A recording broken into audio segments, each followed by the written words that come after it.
വിശ്വാസം വർദ്ധിച്ചു കഴിയുമ്പോൾ പിന്നെ പ്രത്യാശയിലേക്ക് വളർന്നിട്ട് വ്യക്തിക്ക് ഈശോയോട് പ്രത്യേക സ്നേഹം തോന്നാം. ഈ സ്നേഹം തോന്നുമ്പോൾ ഈശോ കൊടുക്കുന്ന ഒരു വരമാണ് ഇത് മറ്റുള്ളവരോട് പറയാനുള്ള ഒരു അനുഗ്രഹം. പറഞ്ഞാൽ അവരത് സ്വീകരിക്കും, ഉടനെ സ്വീകരിക്കാം.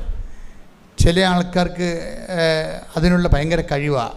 അവർ 2-3 വാക്ക് പറയുമ്പോൾ തന്നെ നമുക്ക് വിശ്വാസം ഉണ്ടാവും. അതവർക്ക് അഭിഷേകം കിട്ടിയിട്ടാണ്. ലൂക്ക 24:45.